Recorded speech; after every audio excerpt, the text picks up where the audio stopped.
ආයුබෝවන් චුට්ටක් කොහොම ඉන්න අනුර කුමාර ජනාධිපතිතුමා අද ඉන්දු පාකිස්තානු ක්‍රිකට් මැච් එක බලන්න ගිහිල්ලා තියෙනවා ස්ටේඩියම් එකට. මට අහන්න තියෙනවා පොඩි ප්‍රශ්න ටිකක් මිනිස්සුන්ගෙනුත් තර්කානුකූලව. ජනාධිපතිතුමා ගියේ කාගේ හරි නිල ආරාධනාවකට. ජනාධිපති කාලයේදී ජනාධිපතිතුමා උතන්ට ගියේ කාගේ හරි නිල ආරාධනාවකටද? ඉන්දියානු රජයේද නැත්නම් පාකිස්තානු රජයේද නිල ආරාධනාවකටද උතන්ට ගියේ? මහා කොමසාරිස්වරයා හම්බෙලා කතාත් කරනවා. නිල ආරාධනාවකටද ගියේ? ජනතා බදු මුදල් වලින් ජනතාවගේ කාලය ජනතාවට සේවය කර යුතු කාලය පැත්තකින් තියලා ජනාධිපතිතුමා එතෙන්ට ගියේ ජනතාවගේ බදු මුදල් වියදම් කරගෙන. ජනාධිපතිතුමා බස් එකේ ගියාද? රුපියල් 15 ටිකට් එක අරගෙන බස් එකේද ගියේ උතන්ට? නෑනේ.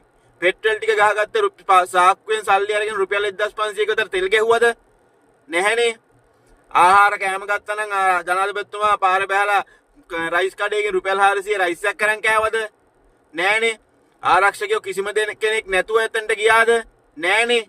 එතකොට ඒ ආරක්ෂකයන්ට ගෙවන මුදල්, ඒ දවසේ මුදල් ටික ගෙවන්නේ ජනතා බදු මුදල් වලින් නම්. ජනාධිපතිතුමා යන රථවලට තෙල් ගහන්න ජනතා බදු මුදල් වලින් නම්. ජනාධිපතිතුමාගේ ටිකට් හරි පැත්තකින් තියමුකෝ. තෙල් ගහන්නේ බදු මුදල් වලින් නම්. ජනාධිපතිතුමාගේ ආරක්ෂකයන්ට ගෙවන්න පඩිය ජනතා බදු මුදල් වලින් නම්. ජනාධිපතිතුමා ගියේ නිල ආරාධනයකටත් නෙවෙයි නම්.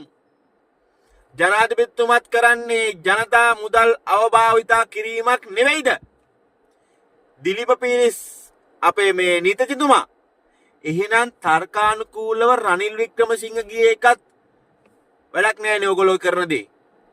රනිල් වික්‍රමසිංහ ගිහිල්ලා හිටපු ජනාධිපති රනිල් වික්‍රමසිංහ ගිහිල්ලා උල්හැම්ස්ටන් වල මේ ඉන්න වෙලාවේ ඒකේ කියමුකෝ තමන්ගේ බිරිඳගේ මේ උපාධි ප්‍රදානෝත්සවය කියලා. ඇයි මොකෝ අනුර කුමාර දිසානායකගේ පුතා සෙල්ලම් කරනවද ඉන්දියන් ටීම් එකේ? අනුර කුමාර දිසානායකගේ පුතා සෙල්ලම් කරනවද පාකිස්තාන් ටීම් එකේ? නැහැනේ. එයාගේ ජනාධිපති වෙලා වෙන්නේ එයා ගිහින් තියෙන්නේ. අපි පැහැදිලිව කිව්වානේ ජනාධිපති නම් ජනාධිපති තමයි. වොෂ්රූම් එකට ගියත් එයා ජනාධිපති.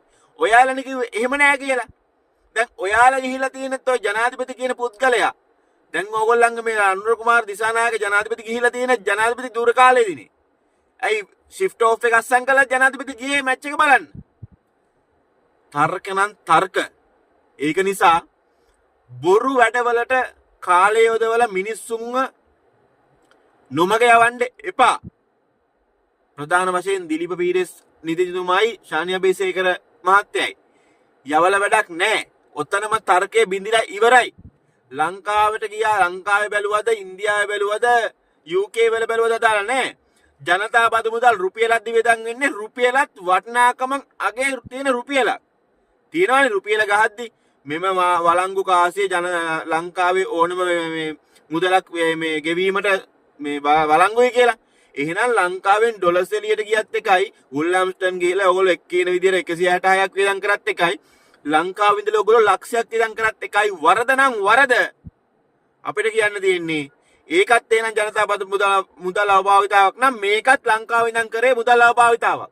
ඒක නිසා බොරු තර්ක ගේන්න එපා. උතනම ඔයගොල්ලන්ගේ තර්කය ෆේල්.